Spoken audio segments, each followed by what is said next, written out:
to the Zita Nation. To my friends and family, fans and followers, thank you for joining us here for episode 31 of The Revolution. I am your host, Emperor Zita, coming to you, as always, from the Fortress of Solitude here in Etobicoke, Ontario, Canada. We have a wicked show for you this week.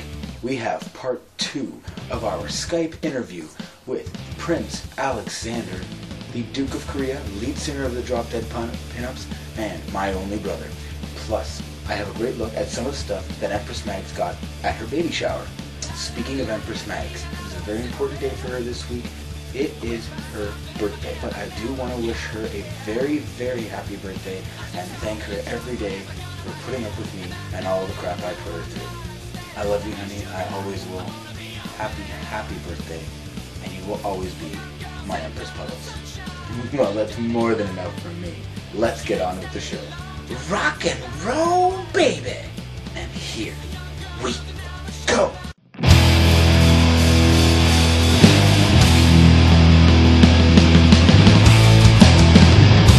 Are you ready for this? Yesterday was my baby shower. There quite a bit of stuff. So the tracksuit, money for after bath time. It has a little plush rattle. Nona gave me the blankets, the 2 packages of sleepers, and these ones. They're little pants with a little sweater with a dinosaur on it and matching hat. Little lumberjack outfit. Teethers, bibs, suitors, suitor clip, little toys, car seat cover with washcloths. Oh, this was the top for a gift from my mother-in-law, and it's now towards the ending stages and I need a lot more help. So honey, I need you, Belle. It's a bath book. The little sticker tells you, turn me around. Oh yes, Tigger. It's a little hat and a little scarf, which actually has a tail. Oh, world's cutest little brother. La pièce de résistance for you. Save the best for last. For you. It's a little walking penguin, and actually when you walk, it flaps its, it has little flippers. So I want to say thank you to everybody that did come to the baby shower and brought your lovely and generous gifts. I want to send a special thank you to my friend Iris in Lemon. She did an outstanding job, and of course her husband for helping decorate and everything yesterday. It was absolutely beautiful. So as well for getting everything set up with her, reserving the room, and helping us with the cooking, being receptionist for the RSVP. That's it, yeah.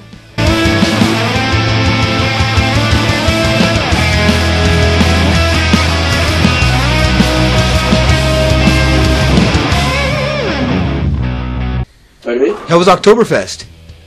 Oh, that was fun. That was cool. It was like in a small little German village on, Looks like there's a lot of islands. It's called Namhang. Where? Actually. Sausage and beer and stuff, and it was like a little cute village on a mountain, a stylized like German houses. It's pretty, but it had a lot of beer too. It's really cheap. It's like, beer here is just cheap in general. If like I didn't buy the glass, it would have been like $4 for a big beer. The popular alcohol, the Korean alcohol, it's called soju, S-O-J-U, and that's what it looks like. So, okay, this is $1. This one is 20%. And it's like a vodka, but it's sweeter. And then, there's this guy, and this one is, it's bigger than a 26er. It's probably like 1.5 liters or so. This is also soju. This is $3. It's kind of gross. Like, I don't really like it very much, but that's just because I drink it too much. Yeah, I usually mix it with like a fruit juice. Like an energy drink, because they have a lot of energy drinks here. Check it out, Angry Bird soda. It's really popular, Angry Birds here. 1.5 liter bottle of beer, $3. Dun, dun, dun. This is like a Korean brand, it's called Height. There's one LCBO that sells Korean imported alcohol. It's like close to Fitch Station. But the thing is because they buy so many of these and they're so cheap and they're so little, they have them at like with food like all the time when they eat dinner and stuff. It's the highest selling alcohol in the world. Just because of this population buying it.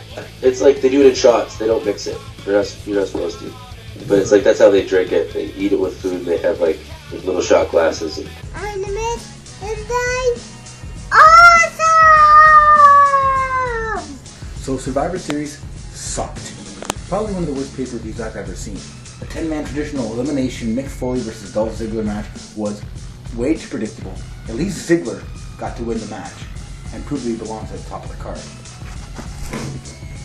It's Clubber time! The triple threat for the championship? Yes, CM Punk retained. So he's gone an official full calendar year as WWE champion. What a bullshit ending to the match. It's nice that they introduced Rollins and Ambrose, but really you had to have them run in at Punk's match? So does that mean Punk is their leader?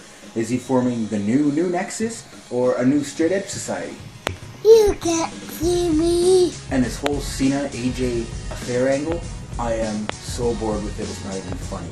At least it gets Ziggler into a feud with Cena. Woo woo woo. You know it. And not to mention my biggest piss off from this week.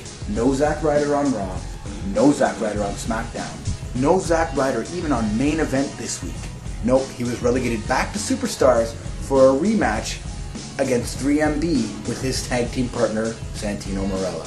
So Team Cobra lost at the pre-show for the pay-per-view after having the match changed and then changed back, thinking that maybe they'd get their win back. No, they lose cleanly to 3MB on Superstars. I don't know how many times I have to say push Ryder before they actually start pushing Ryder, but it seems like it's going to be a long time before he gets back to where he was at this time last year. WWE is missing the boat on Ryder. Again, I say he should be going to TNA, bringing all of his Twitter followers and Z True Long Island faithful, and show Vince McMahon exactly how he screwed up by not pushing Ryder. Take my hair. And TNA this week wasn't much better. This whole gut check episode with all the previous winners, I don't care. I don't think anybody else cares.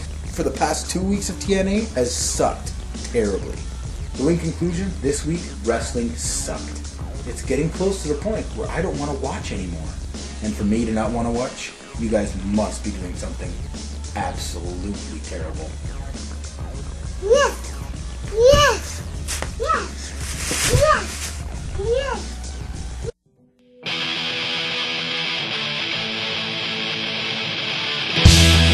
Talk, talk, talk. Tomorrow's party. What do I make the hot? It's red. What's red? The people are sick. COVID! COVID! Right there. Need a drink. I think I need to. Frizzy. Spin. Wow. Look at those toes. Okay, Papa. Are you ready for my lingo? Wait. Are you ready? Ready for lingo? Wow! Go down. You know, Papa.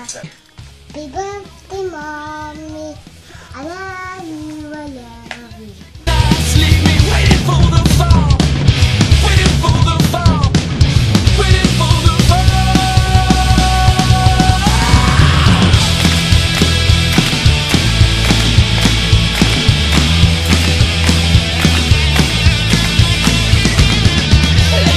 Hello, people.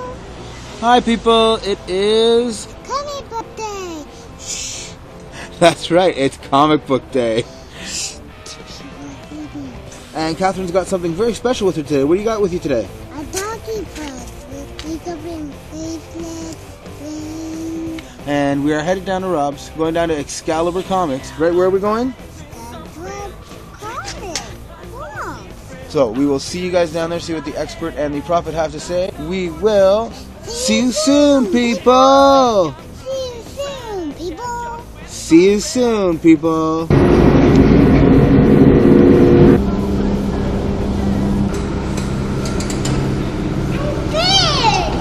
We're here! It's hard to walk up the stairs, Papa. Well, we're back down here at Excalibur Comics on our way up the steps of doom. And Catherine seems to be having trouble walking up the stairs today. She's just a little cranky. Anyways, we'll see you guys inside. This is Excalibur Comics, 3030 Bloor Street West, upstairs above the Kingsway Theater. Wow, that's a nice purse. Happy to. Oh, thank you. This week, there's a number of books I'm strongly recommending. Hawkeye, number 4, Matt Fraction, one of the best of the $2.99 Marvel books. David A.J. It's not on this issue, but still, I'm sure it's gonna be quite good. I recommend the new Mark Waid, Francis Yu, Indestructible Hulk. The artwork in this thing is beautiful stuff. So Francis Yu is always a great artist, and this stuff is really nice. With Mark Waid, by the way, the Daredevil book's out, so I recommend both books, because Mark Waid's a damn good writer. The other one thing I'm recommending, and again, some people will disagree, but I like it anyway, Iron Man, and then Greg Land. Some people don't like the Red Land artwork, but I do, so another thing that I'm recommending as well is, of course, the Justice League. It's always quite good. Jeff Johns and stuff is always doing a great job on this book. So this is before the crossover with Aquaman. I've always been a big fan of Rich Corbin, and what they did was he's been serializing some of his stories in the Dark Horse Presents, and then what they do is then they put out one-shots. So Edgar Allan Poe's The Conquering Worm, Rich Corbin, as well as that also too. I don't have a copy right now to pull out for you, but the Bernie Wrightson Frankenstein, that's out. The second issue finally came out. So that book too is it's not as good as his original stuff, but it's a lot better than some of the crap that he's put up before. Very troubling times are coming, isn't it? You look at the TV and the media, especially that case in England with the BBC and Jerry Salvo. Apparently he runs a pedophile ring. He provides children to higher-ups. Some are been linked to government, all the way up to Margaret Thatcher's pockets, as well as the royal families, they're saying. So he was a procurer of the children for their either satanic or whatever rituals or just pleasure. So it happens after he passed away, a year after they break the case. I think personally that they say it's probably because they knew about him, but they never charged him because he's probably a bloodline to the royals as well. Similar to Jack the Ripper, never solved it, but it's sort of linked to the royals. Especially Alan Moore's adaptation of Jack the Ripper, linked to the royal family. And then 3 weeks ago, I was watching CBC and they were talking about how kids are being sexualized. Even Gap and certain big box stores are getting 9, 10, 11-year-olds into very provocative outfits. And they're just geared for that, 9, 10, 11. And then you hear McGinty saying they want sex education at a very early age. Why do you have to teach kids that young stuff like that, unless there's a purpose, right? What I've been hearing on the internet is that eventually, with the news and the TV, I'm watching Mentalist, the TV show, and they have a teacher, a 30, 40-year-old teacher in love with a 15-year-old student. Then I turn the channel the next day, I'm watching CSI, same story, an older person with a younger student, a teacher again. Even in the talk shows, you hear about this Lost guy, he marries a 16-year-old girl. One of the stars from the Lost TV show, he's 60 years old, he marries a 16-year-old girl. It's a year later their marriage and they're talking about how everything is and so forth. Sort of like legitimizing a great age gap, right? Eventually, I'm hearing on the internet, what they're doing is the psyops, trying to put the idea that pedophilia is good and that they should legalize it. Just like the last 20, 30 years, they've been pushing gay, lesbian rights. Eventually they say same with the pedophiles. They like younger children, therefore we shouldn't prosecute them. Eventually you'll get legalization of pedophilia, and that would lead to, again, more guys like Salvo from the BBC. He was a big fundraiser apparently for cancer patients. He even had a room at the hospital, but the staff knew to always stay with him because they all suspected he was abusing some of the kids when they left them alone. And these kids were cancer patients and so forth, right? Even the staff were always told never let him alone with the children. And this has been going on for 25 years, and nothing's been done, prosecute or arrest him or anything. No time for love, Dr. Jones. Another week of the Zita Nation is done. Thank you for joining us here for another week of the Revolution. Come back for part 3 of our interview with Prince Alexander, the Duke of Korea, right here on YouTube. Go back and check out all of our other episodes right here on YouTube. And subscribe to my channel, Emperor Zita, right here on YouTube. And go pick up your Drop Dead Pinups Electric Night CD. And check them out on iTunes and follow them on Twitter at Drop Dead Pinups. Don't forget to follow me on Twitter at Emperor Zita. Head down to Excalibur Comics for all your comic book related needs. And can you dig that, sucker?